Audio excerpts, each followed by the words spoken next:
meeting in the arena at 11, so that'll be perfect. Okay, well, we can give me a high sign at 5 too, and we'll Yeah, you're good. wrap.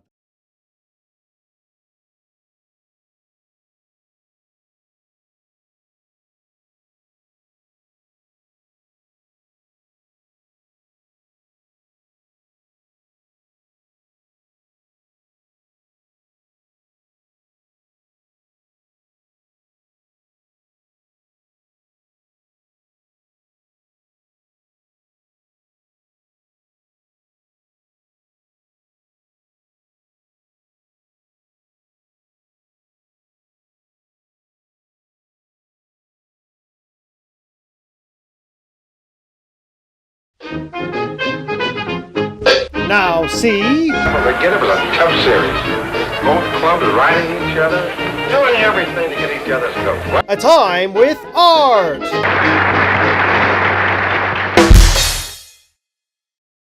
Did you ever write for the newspaper?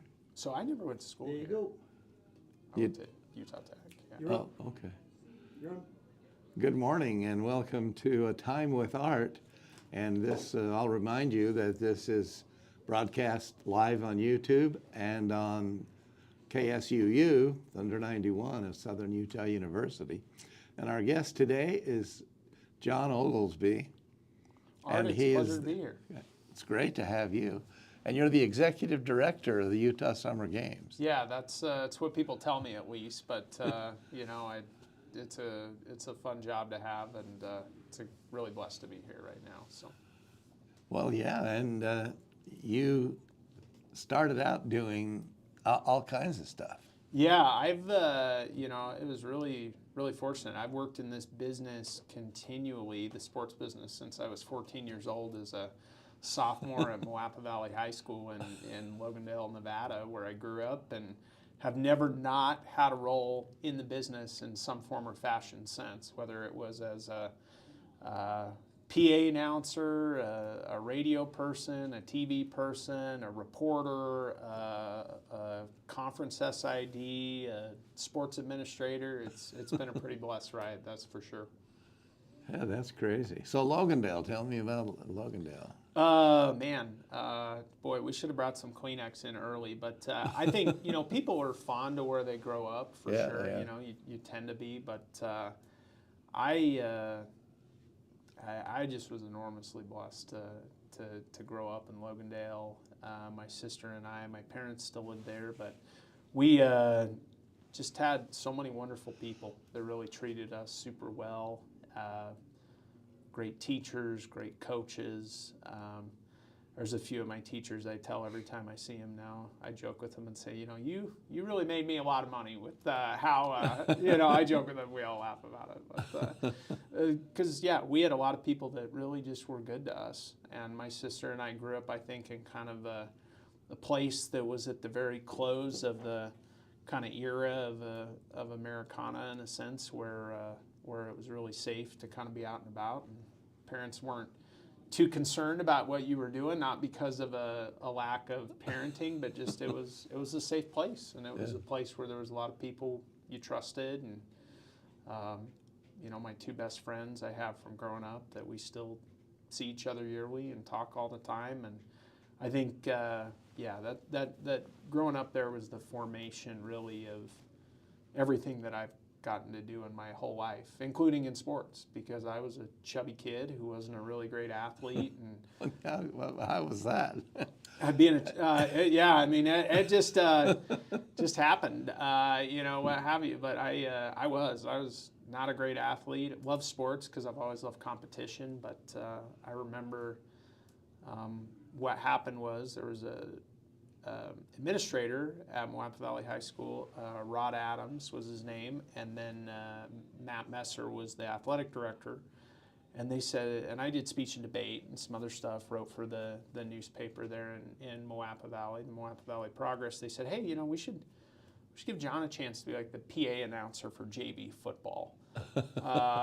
And that was my start, was being the PA announcer for JV Moapa Valley High School football. But it was great. I mean, again, I had a really blessed experience doing that. And yeah, I can't say enough growing up there, and everything I've done or been able to be a part of, or that I'll do the rest of my life, is just a blessing from God. And it all started with those people. There's nothing I could say that didn't start with lessons that I learned from teachers or coaches or neighbors or different folks there. So not to minimize my parents at all, but the village, it takes a village to raise, is a very accurate thing, and I had a great village.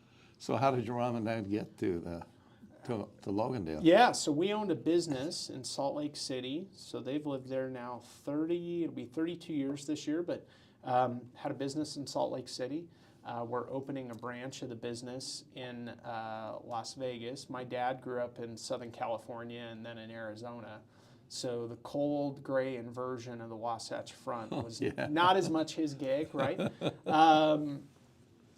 And so they were opening in Las Vegas, but my mom was a small town Utah girl. She grew up in Park City before it was Park City of today, when it was just pretty much a small rural town, right, that had a couple ski lifts.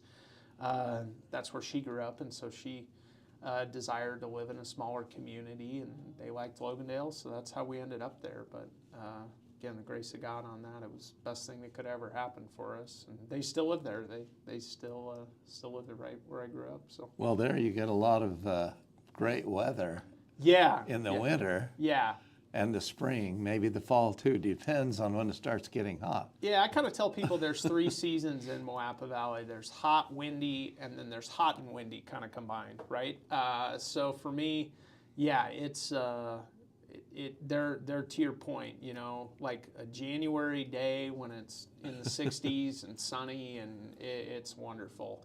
July, when you can't go outside as a kid to play with your friends till it's 10 o'clock at night because it's 115, you know, you take the good with the bad. So, Did they ever have some of the baseball leagues like they do now that play late games? oh yeah, Because yeah, the sun goes yeah, down and yeah. then. Oh yeah, no, I mean, I tell people all the time. I tell my wife grew up on the Wasatch Front, that for me, you know, we were very used to being kind of night owls almost, and the reason is because people, like, you would go to play with your friends at the park at 8 or 9 o'clock at night, and that wasn't because you were out late. That was just when the sun was down, so it was bearable. So I remember my 2 best friends growing up, who were both named John. You know, when we were in high school, we would routinely meet at the park to play basketball at 10 o'clock at night because it was finally bearable to be outside. And I think adult summer baseball, softball, whatever it was, that was just the way you had to do it, unless you like getting cooked outside. Yeah.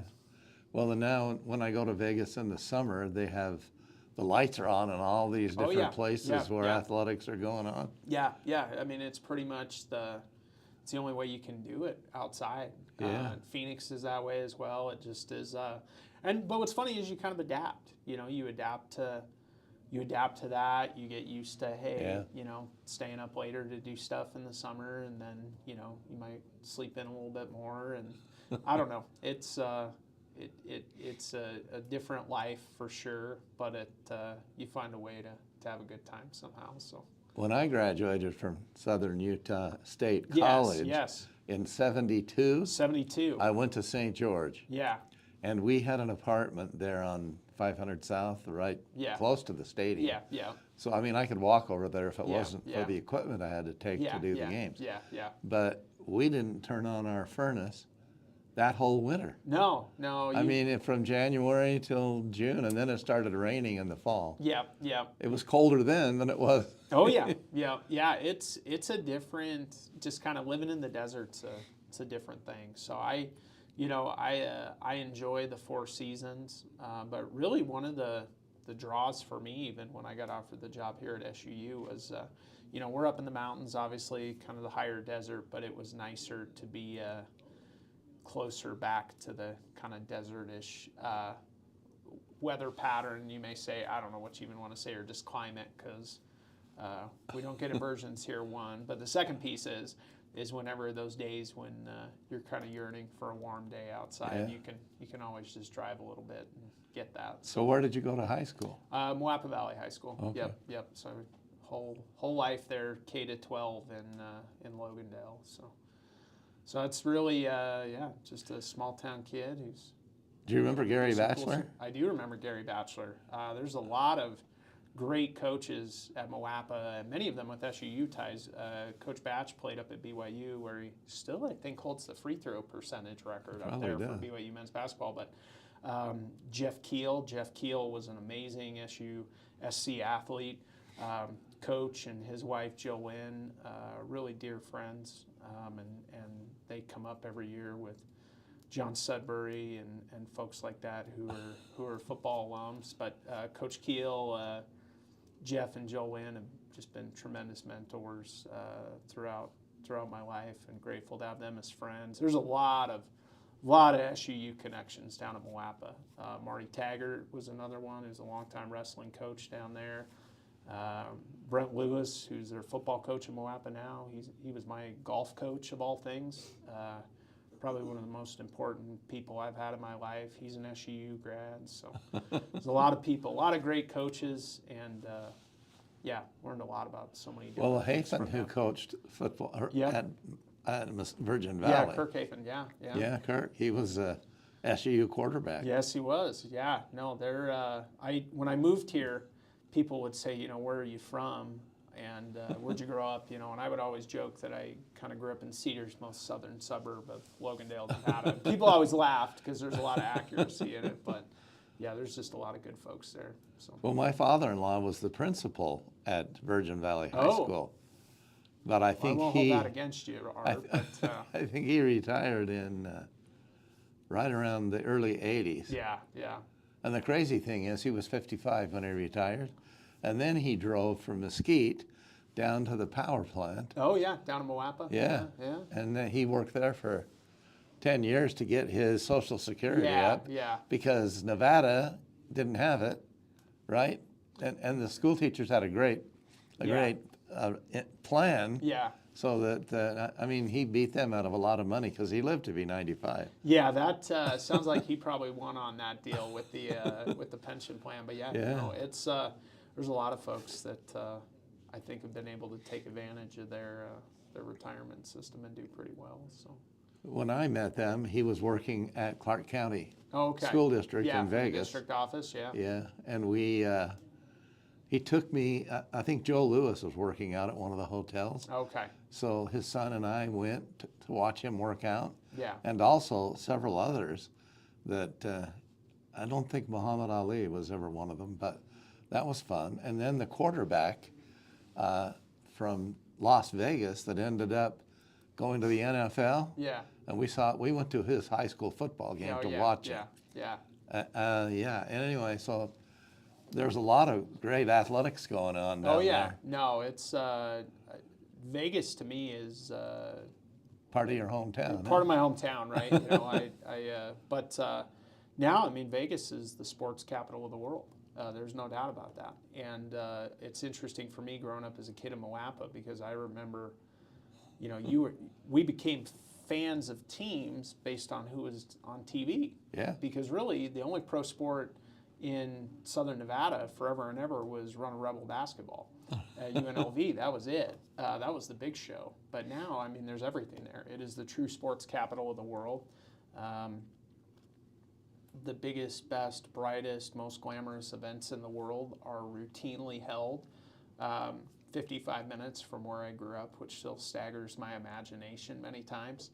And to have, world-class organizations like the Raiders, what the Golden Knights have been able to do starting in Vegas, and then just a continued influx of world-class events is exciting. And I think it's exciting not only for people in the 702, but for us as well. Being 2.5 hours away, the things people who live in this community, that opportunities our students here at SU have access to, is nobody would have fathomed it was possible 20 years ago, but here we are. So. And Vicki, my wife, grew up in Las Vegas. Yes. Because her father worked at Clark County, and they were still living in Vegas when we got married. Yeah. And I was going to school here, and so was she. She graduated with a teaching degree. Oh, wow. And that's before, it was the year after I got back, she got her degree. Yeah.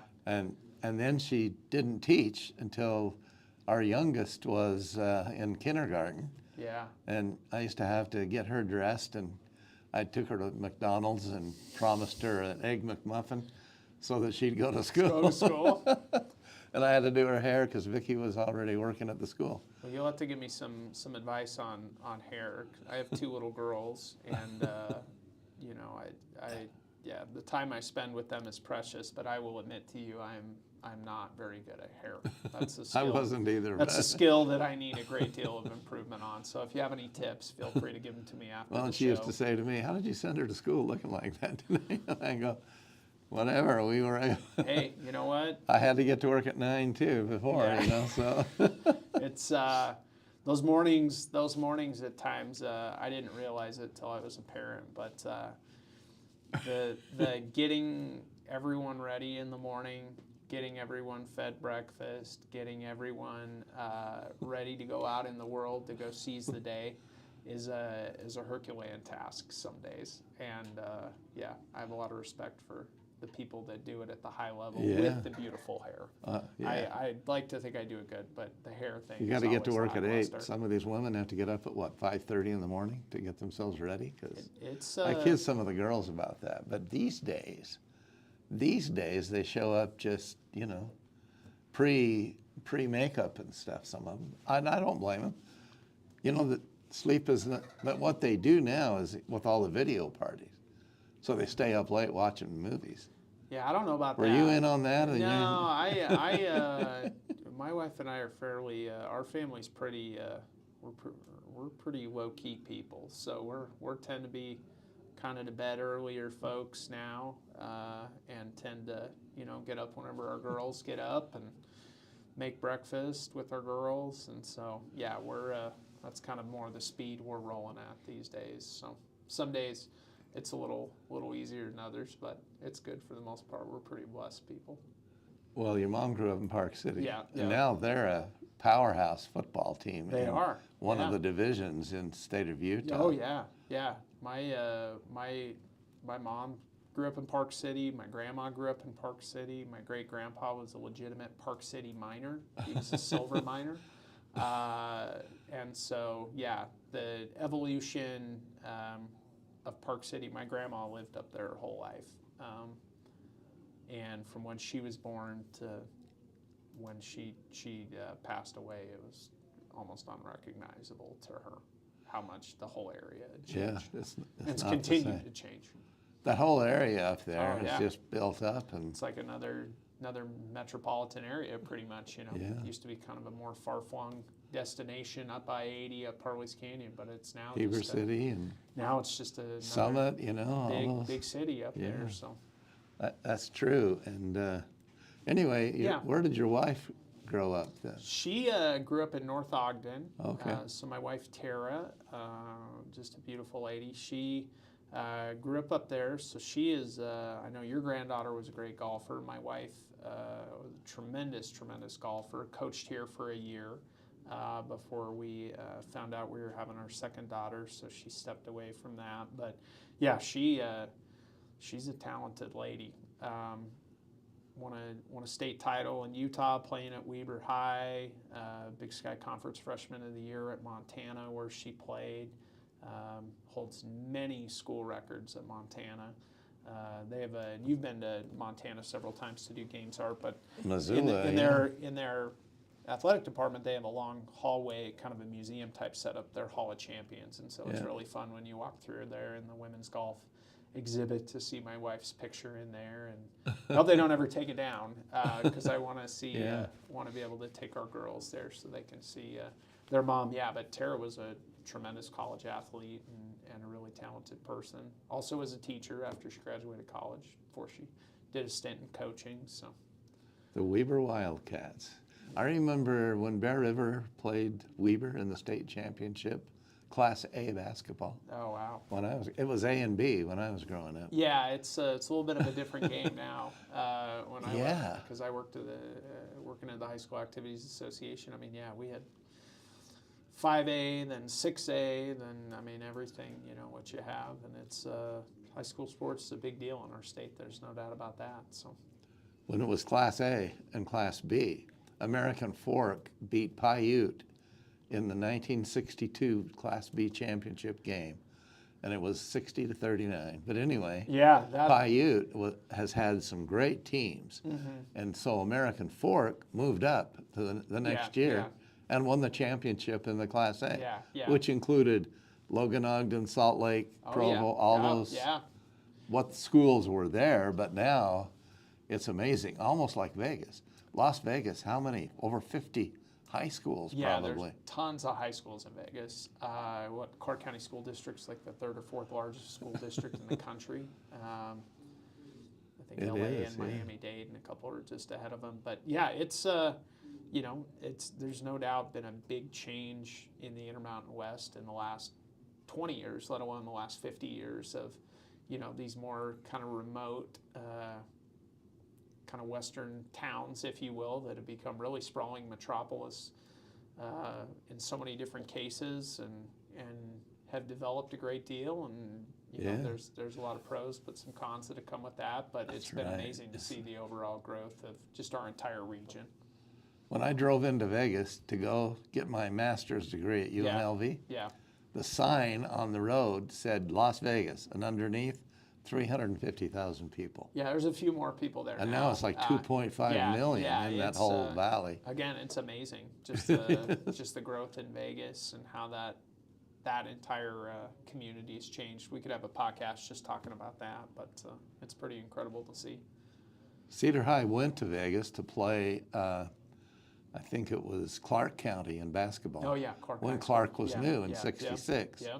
And our best player, Don Reed, who lives in Cedar, has now passed away.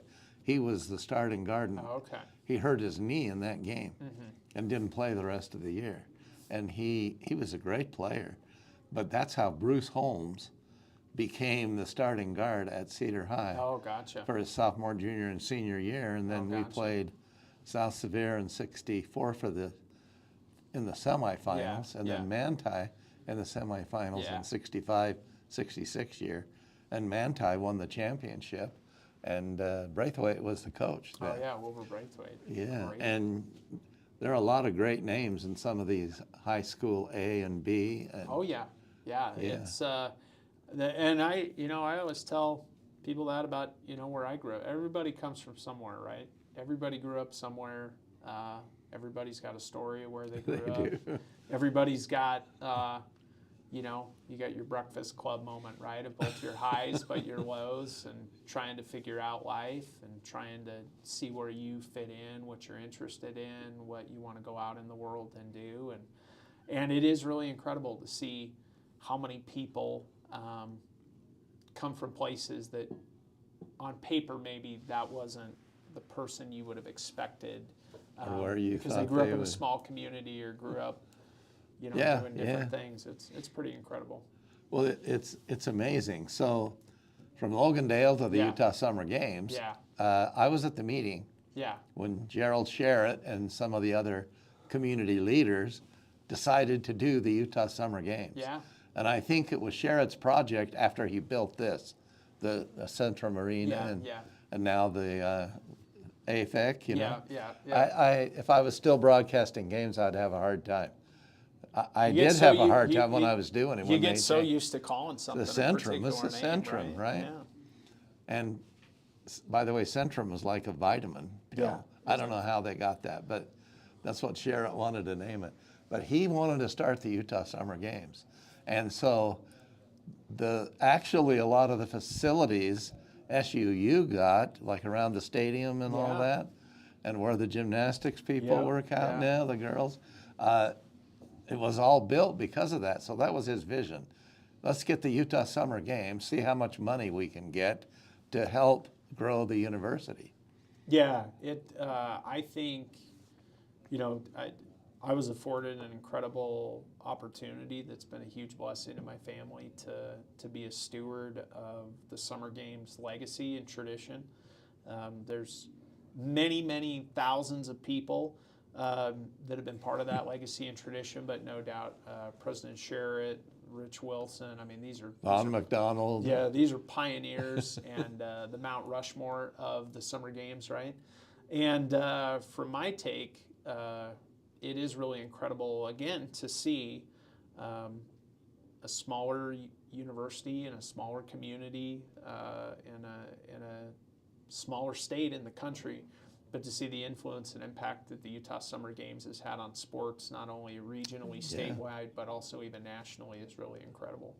And they had a hard time getting soccer to come here in the summer because of all the leagues up north. Yeah, yeah. And all of that, and so somehow he got some of them to start coming. Yeah. Yep. And then more and more they did because they found out that it wasn't as hot here in the summer. Yeah. Because we're a high mountain desert, right? Yeah. And so I'm sure that played in it. But Sherritt talked to all these legislators, and he was a great fundraiser. Yeah, I mean, it's a huge part of the job is making sure that we not only have funding, but my mentality, and it's not an original one because President Sherritt had it, Rich had it. I mean, is basically we want to be a first-class operation in everything that we do, and that we want to hold events that are truly just first class. That's basically the way to put it in everything that we're doing, from the quality of our officiating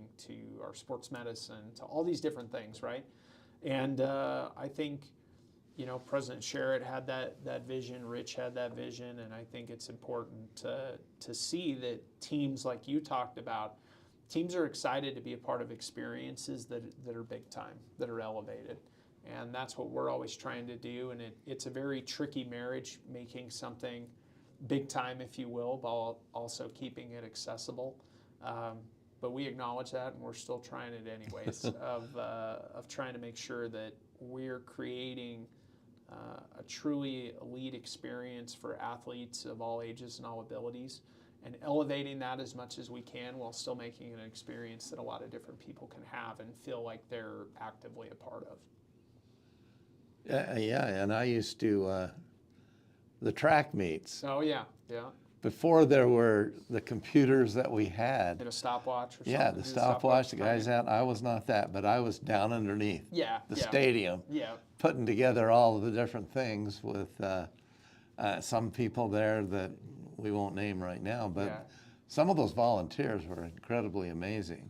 Yeah. And I know my dad worked in this building during gymnastics and basketball. And he would keep some of the records in that place. I was involved. I had a red jacket. Oh, okay. We used to do the Summer Games ceremony where they awarded the gold, silver, and bronze to all these athletes. And then I was a PA announcer and scorekeeper for some of the basketball games. Many of them won't remember that because who knows the scorekeeper, right? But anyway, it was fun. And I got to the point where Sherritt invited me to be the voice in the stadium of the opening ceremonies and the closing. And so I met people like Steve Young and some of the others that came here.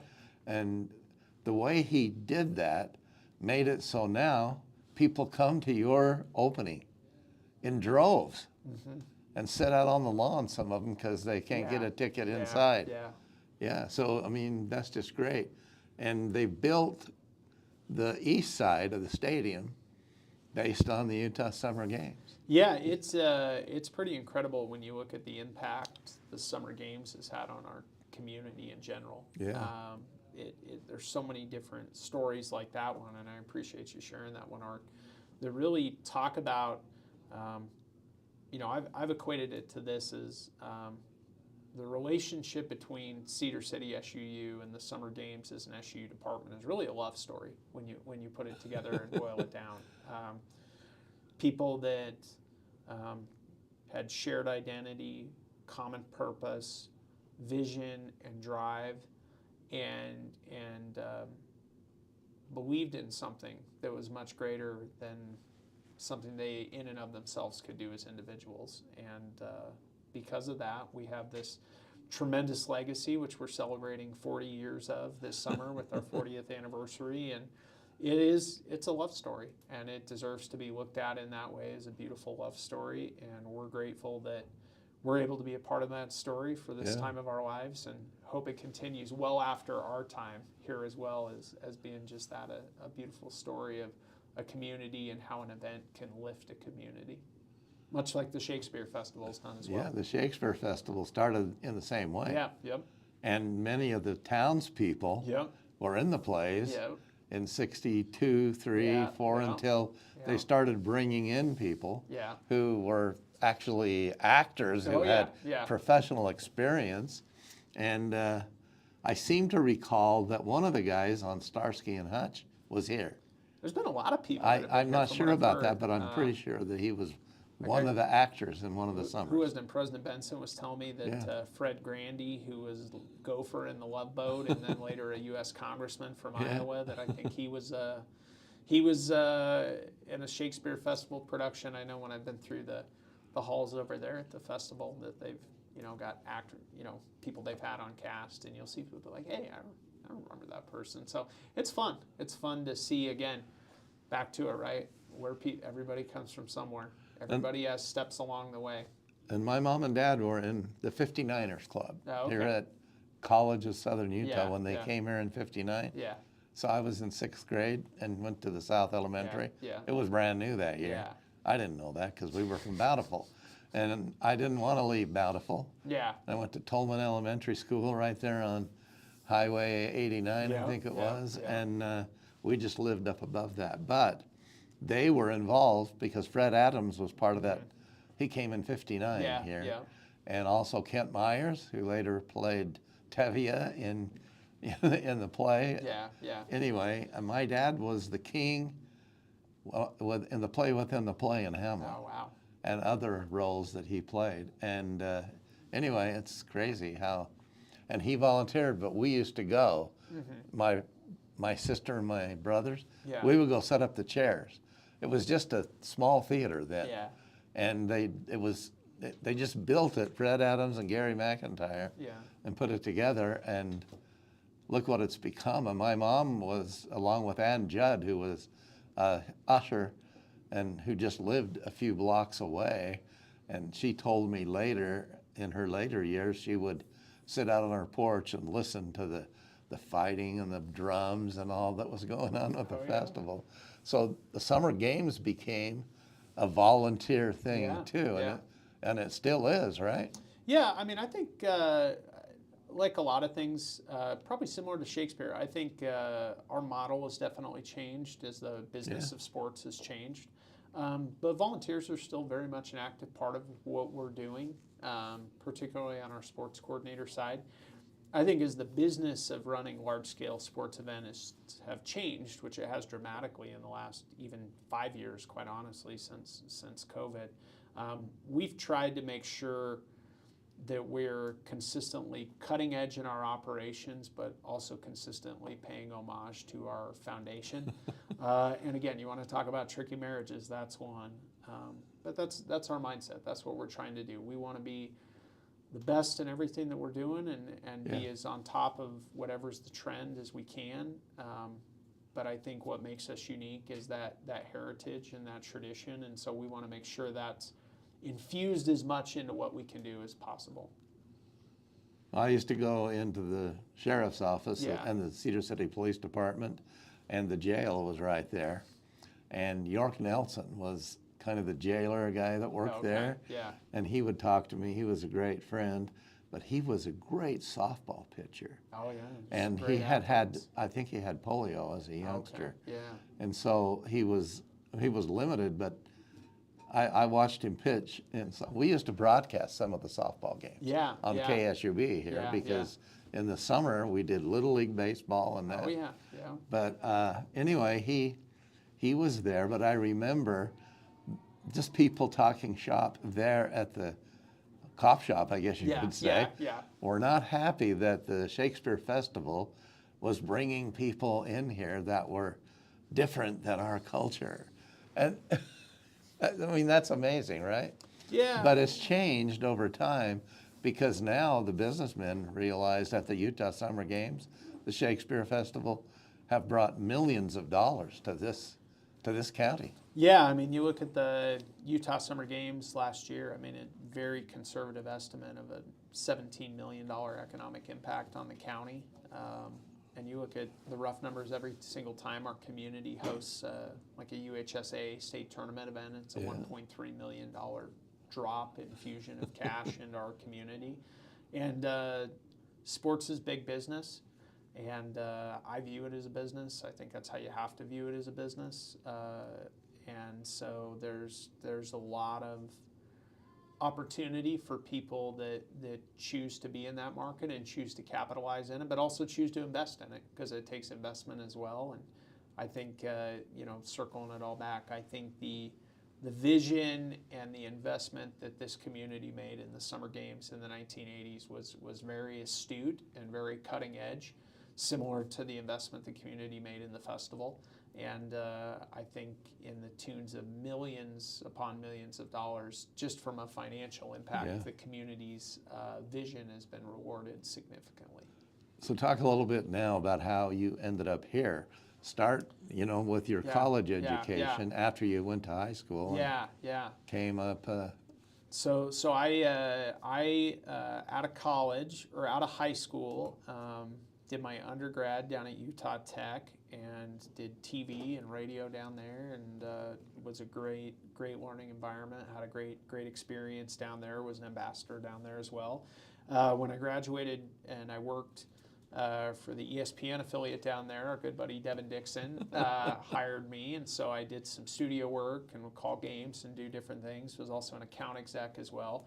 Kind of a 6 months after college job till I found a permanent full-time job, if you will. But started working at Weber State.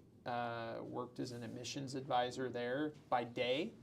And so I would recruit students not only in Utah, but around the West Coast. My territories were Vegas and LA and Phoenix. And so I would recruit students by day, but then by night, I was a reporter for KSL.com covering the Utah Jazz. So I basically had 2 full-time jobs, plus was in a grad degree. And those were tremendous experiences. Have some really great stories out of my time there. Interactions with, again, a variety of different people that was really fun. And then from there, got a job at the Big Sky Conference, where I worked for a couple of years I was the director of communications, and then senior director of communications and external relations. And so that was just an incredible time in my life. So many people, I was talking to people from the league office today that are still dear friends, and very, very excited that SUU Athletics is headed back to the Big Sky for sure. It's a great league with a lot of great people.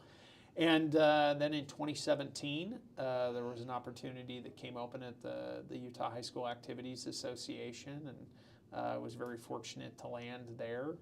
That was a tremendous launching pad for me in a lot of ways that I was really blessed by professionally, personally. Got to build relationships with just so many incredible people. And it was February of 2023, almost 3 years ago, and a couple weeks to the date. I was running our 4A state basketball tournament up in Logan, and got a call one day from Stephen Lisenby, who at that time was the Associate Vice President of Regional Services here at the university.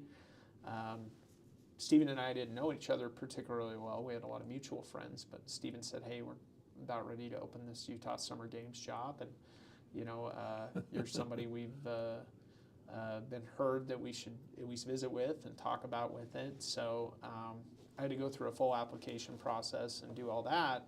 But about 25 or 30 minutes into talking with Stephen, I was pretty sold. And and to be honest too, it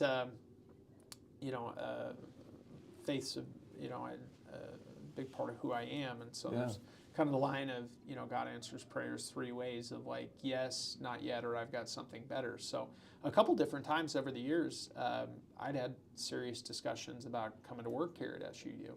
And it just never felt right. It just never felt like the right time. And when visiting with Stephen, it was very apparent it was the right time. And, my wife and I talked about it and spent time in prayer. It was very apparent to us pretty quick that was what we were supposed to do. So we accepted the job in April.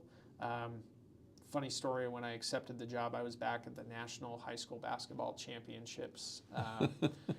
And we were at Georgetown University, and there was a big room that had a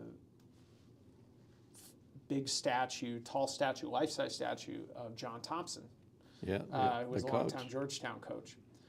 So on one side of the room is me, and I'm on the phone with the university, and they're saying, "Hey, you know, we've been through the process. We're offering you in the position." And on the other side of the room is John Calipari, and him and I are just go around this room, and he can see I'm on the phone, and he's looking at me. I'm looking over at him. He's giving the business to somebody on the phone, kind of laughing though while he's doing it almost.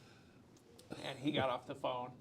And we got off the phone at about roughly the same time, and he looks over and he's like, "How's your call, kid?" And I laughed. I thought it was pretty good. And anyways, that was always an interesting story of taking this job of John Calipari. And now he's at walking around. Arkansas. Now he's at Arkansas. But yeah, it was a fun story. But yeah, so then we moved down here in the summer of 2023, and again, we've just been tremendously blessed by everything, our whole journey here, the people. We live in maybe one of the greatest neighborhoods in America, and I'll tell that to anybody in terms of the people we live by. Just a great experience for our kids. Again, we were very much blessed by our entire journey here. That's the only way I can say it. All these things that have happened to us independently, I could have made none of them happen. We've been just really fortunate to be Thunderbirds. And my daughter Grace, who's almost 4, when we have family in town that's visiting the community for the first time, she walks them around campus and around downtown like she owns the place. And I'm proud of that. We may have to have some tough conversations about that at some point about, not stretching too much, her ownership of things. But it's That's neat. we've just been super blessed to be part of this university and this community. Well, when I first got to know you, I guess Yeah. you were at Dixie. Yeah. I started Yeah. broadcasting Dixie College and high yes, school Yes. after I graduated Yeah, here. yeah. But I'd had some experiences with Jay Monson, Yeah, yeah. who was my Little League coach, Yeah, and then yeah. ended up being a major part of broadcasting at BYU. Yeah. And he left to go with Gun McKay to Washington. Yeah. And so I was able to get in there a little more. Yeah. And one time I was at the old War Memorial Fieldhouse, what used to sit about Yeah. right here where we are. Yeah. And I did the games looking at across the basket behind Yeah. up above. And actually it was a good learning experience because I could see the spacing on the floor. Yeah. And even though playing basketball a lot of my life, I didn't realize how, the balance of the court was, and learned yeah. that from some of the coaches. But anyway, that was great. And then I came back here Yeah. to do news, Yeah, and yeah. I was the newsman. Charlie Wanless was the one in St. George, but you may not know him. But I was the account executive Yeah, for yeah. KDXU Yeah. and sold ads to all those people. And Yeah. then in the summer, the place would die Oh yeah. because people Yep. would leave, and it Yep. was so hot, and if they could go, they would go. And anyway, that's just so one of our graduates from KSUU, this Yeah. radio station, is the guy running Dixie's radio part. Yeah. No, it's pretty. There's been a great legacy of people out of this corner of the state that have been involved in the radio television industry, and you're one of those people, right? That has been the launching pad for so many students, so many opportunities, so many careers. Yeah. And it is incredible just the experiences you get calling games. I mean, you've traveled all over the country doing it. There's nothing like putting on a headset and getting to talk with people and tell people what's going on. And it's a tremendous responsibility, and it's a lot of fun. One of my favorite parts was always the interviews Oh yeah, yeah. with all kinds of people Coaches at and- like you said, at yeah, halftime. Yeah. And I would have to look, for people to interview. Oh yeah. But I used to interview the visiting coaches. Oh yeah, yeah. And then I quit doing that because most of them were so busy with the game they Oh, didn't yeah. want to talk. Yeah. So I would talk to you know, our coaches before and after, but I remember interviewing all kinds of people. Yeah. And I'm sure you've had that experience Yeah, too.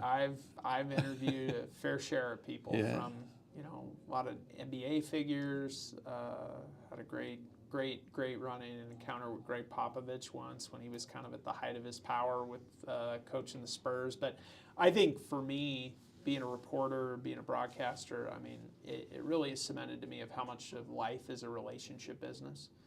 And that's what we're all in, is in community and relationship with each other, and it's being a broadcaster, I think, has hopefully made me a better conversationalist. It's made me better in one-on-one settings. You learn to ad lib doing that. You learn to ad lib, but you also learn tells in people on questions that you can ask to really get deep into how they're feeling, what's really going on.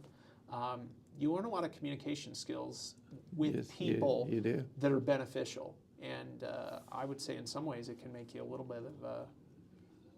bit of a tell, in the sense of a lot of times you can see underneath what's going on with people. So it was a really great experience and time. Well, it's good to talk to you. We didn't get into the summer games as much as I would like to. We'll have you come back. That'd be do great. that. I would love to come back. Thanks, Art. Because, you know, and I survived 8 athletic directors here at this university. And so when it all came to an end in 2021, COVID, all that, you know, so. But I'm doing this now and having a great time doing it, and still teaching. Yeah. Well, I'm teaching persuasion, which is what you were kind of talking about. Oh yeah. No, well, And I see all kinds of things. Oh, well, I've done that. I've had, you know, and so have you. Yeah. No, it was a real honor to be on with you today, and hopefully we can do it again sometime soon. I know our time is about gone, and you've got a meeting, an appointment now at 11 in the Centrum. Well, the AFEC. I'm sorry. Yeah, the America First Event Center. Yeah. So, we're heading over there to discuss getting ready for 3A state basketball here in a few weeks, and excited to work on that. Are we having any others, or just 3? Not this year, but next year we're going to have some more UHSA events. So excited about the future there. We'll have to talk about that on the next show. And I just saw John Yardley in the hall, who used to broadcast games for the 1A, 2A schools. Oh yeah. And I did with him a lot. Yeah. He's on next week. Oh. I've got him coming next Wednesday. I'll have to tune Anyway, in next week. Thanks, John. We appreciate that. Thank you, Art. I appreciate And it. we've had a good time here. I have. I hope you have, and hope our listeners take a chance to view this one on YouTube. So Great. Look forward to coming back. thanks.